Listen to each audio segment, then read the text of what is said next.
Halo semua, ketemu lagi di Maritel Podcast dan di episode ini saya ingin mengenalkan satu hal yang sering jadi masalah dalam pernikahan yaitu denial. Tapi kalau langsung dijelasin itu mungkin berat ya. Jadi saya ingin langsung perlihatkan aja denial itu yang seperti apa supaya bisa lebih mudah membayangkannya. Jadi bayangkan sepasang suami istri tinggal di rumah sederhana di pinggiran kota besar dengan dua anaknya yang masih kecil. Kehidupan mereka ya usianya sekitar tahun kelima. Suaminya bekerja di sebuah perusahaan swasta sebagai karyawan tetap, sementara istrinya adalah ibu rumah tangga yang sesekali menjual makanan ringan secara online untuk tambahan penghasilan. Dalam hal keuangan, meskipun suami kerja keras, tapi besarnya kebutuhan rumah tangga mereka dan pengeluaran sehari-harinya seringkali membuat mereka merasa serba pas-pasan. Setiap bulan, istrinya mengurus pengeluaran rumah tangga, mencatat semua kebutuhan yang harus dipenuhi, seperti tagihan listrik, air, kebutuhan sekolah anak, dan biaya-biaya yang tidak terduga lainnya. Tapi belakangan, istrinya mulai merasa bahwa kondisi keuangan mereka kok semakin ketat ya. Karena banyak pengeluaran yang asalnya nggak jelas. Sebenarnya suaminya punya beberapa utang kartu kredit yang istrinya nggak tahu. Suaminya sering menggunakan kartu kredit untuk membeli barang-barang elektronik atau makan di restoran dengan rekan-rekan kerjanya, serta sekali-sekali mengajak keluarganya makan di luar. Suaminya juga sering beli gadget baru dan kadang juga memperbaharui perangkat elektronik di rumah dengan anggapan bahwa utang itu bisa dia lunasi sedikit demi sedikit. Hingga pada suatu hari, istrinya mulai menyadari bahwa kok kondisi keuangan mereka seringkali menipis ya menjelang akhir bulan. Istrinya mulai curiga, jangan-jangan ada pengeluaran lain yang disembunyikan oleh suaminya. Suatu malam, setelah anak-anak sudah tidur, istrinya mencoba untuk membuka pembicaraan. Mas, boleh nggak kita bicara soal uang sebentar? Kata istrinya berusaha mengawali percakapan dengan nada yang lembut. Suaminya yang saat itu sedang asyik nonton TV, langsung terlihat nggak nyaman dan dia menggeser duduknya lalu menjawab dengan santai. Kenapa sih? Ngapain sih dibahas terus? Ini penting, Mas. Aku merasa akhir-akhir ini kita sering sekali kesulitan saat akhir bulan, kata istrinya. Apa ada yang bisa kita lakukan untuk lebih menghemat, Mas? Kata istrinya dengan hati-hati. Mendengar itu, suaminya menghela nafas panjang, lalu menjawab, udahlah, nggak usah khawatir. Nanti juga ada uangnya. Tenang aja, semua beres. Istrinya mendengar itu justru semakin penasaran dan mencoba buat bertanya lebih lanjut. Tapi Mas, kok pengeluaran kita bisa seketat ini ya? Aku merasa setiap bulan seperti ada pengeluaran yang sepertinya nggak masuk akal. Apa mungkin ada tagihan atau cicilan yang Mas belum kasih tahu gitu?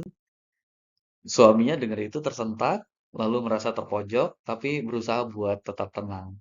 Dalam hati suaminya sebenarnya merasa malu dan gak nyaman buat mengakui bahwa dia punya utang kredit yang cukup besar dan dia nggak ingin membuat istrinya khawatir, apalagi kalau sampai menilai dirinya sebagai suami yang boros. Tapi ketakutan ini membuat suaminya justru memilih untuk nggak jujur. Ah, nggak usah dipikirin, kata suaminya. Itu semua cuma pengeluaran kecil kok. Gaji kita masih cukup. Nggak perlu dibahas terus, jangan khawatir. Kata suaminya sambil menghindari kontak mata dengan istrinya. Istrinya merasa bingung dan nggak puas sebenarnya dengan jawaban itu. Tapi istrinya nggak ingin memaksa suaminya. Di satu sisi, dia ingin percaya pada suaminya, tapi di sisi lain, firasatnya mengatakan ada sesuatu yang disembunyikan sepertinya. Sambil menatap suaminya, dia bertanya dengan hati-hati. Mas, kalau memang ada masalah atau sesuatu yang kamu belum kasih tahu, kan lebih baik kita bicara dari sekarang, biar kita bisa cari solusinya sama-sama. Mendengar itu, bukannya membuka diri, suaminya malah merasa semakin defensif. Suaminya berkata dengan nada sedikit keras, aku nggak ada masalah apa-apa kok, aku udah urus semua, kamu nggak usah terlalu khawatir. Udah ya, cukup, nggak usah kita bicarain lagi soal yang begini. Mendengar itu, istrinya merasa terluka dan bingung. Istrinya hanya ingin membantu sebenarnya dan memastikan kondisi keuangan mereka aman. Tapi respon suaminya yang defensif membuatnya ragu untuk membahasnya lagi.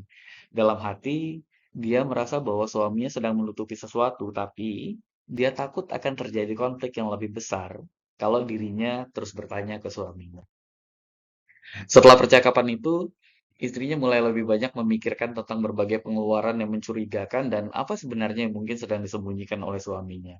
Tapi setiap kali dia mencoba untuk membahas itu lagi, membahas tentang topik keuangan, suaminya seperti selalu menutup pembicaraan dengan kata-kata yang sama. Udah tenang aja, nanti juga ada uangnya. Atau semua beres lah, gak usah dibahas terus. Sering berjalan waktu, masalah keuangan mereka semakin membebani istrinya. Istrinya mulai merasa cemas setiap kali melihat tagihan atau saat menghitung pengeluaran. Tapi karena suaminya selalu menutup pembicaraan dan bersikap defensif, istrinya jadi merasa terjebak dalam kebingungan dan ketidakpastian. Sementara suaminya terus menjalani hidup seolah-olah nggak ada yang salah. Suaminya tetap menggunakan kartu kreditnya untuk membeli barang-barang dan menutupi rasa tidak nyamannya dengan berpikir bahwa ini hanya sementara. Padahal setiap bulan, utangnya semakin bertambah dan tagihan minimum yang dibebankan semakin sulit buat dilunasi dengan gaji yang ada. Itu denial. Jadi denial itu apa sih? Denial itu menyangkal kenyataan. Di cerita itu, denial adalah masalah terbesar yang mereka miliki. Ada kondisi keuangan yang semakin tipis, hutang kartu kredit yang semakin banyak, tagihan minimum yang semakin sulit diatasi, tapi semua masalah itu disangkal, dianggap nggak ada dan nggak dibahas. Nah, jadi denial itu pada dasarnya menyangkal kenyataan, simple sebenarnya.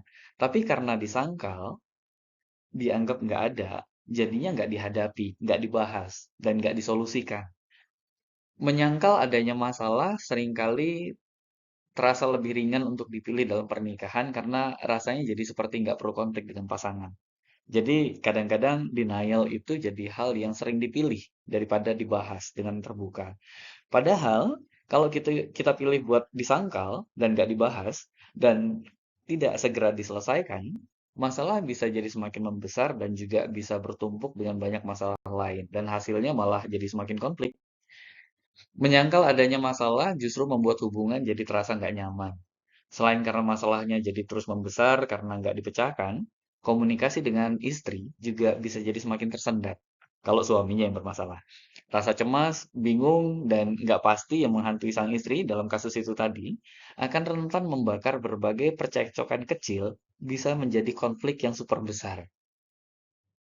Dan kalau kita lihat di grafik ini, kenapa denial itu jadi masalah? Karena di antara denial dan acceptance, penerimaan, itu ada banyak proses yang seperti roller coaster. Jadi seringkali denial ini dihindari, masalahnya nggak dibahas, karena kita khawatir akan mengalami berbagai pertengkaran, berbagai gejolak emosi, mulai dari marah, depresi, berantem, dan lain sebagainya. Karena memang untuk menghadapi kenyataan, untuk tidak denial dan untuk sampai ke fase acceptance, saling menerima dan bisa menemukan solusinya yang pas, memang ada proses yang mesti dilalui yang terkadang nggak mudah. Itu kenapa denial jadi pilihan yang terasa lebih mudah untuk diambil pada saat kita konflik dengan pasangan.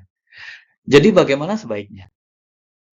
Nah, sayangnya, cara terbaik untuk mengatasi denial itu seringkali bukan cara yang paling mudah. Atau kalau mau dibilang susah ya mungkin lebih pas memang susah.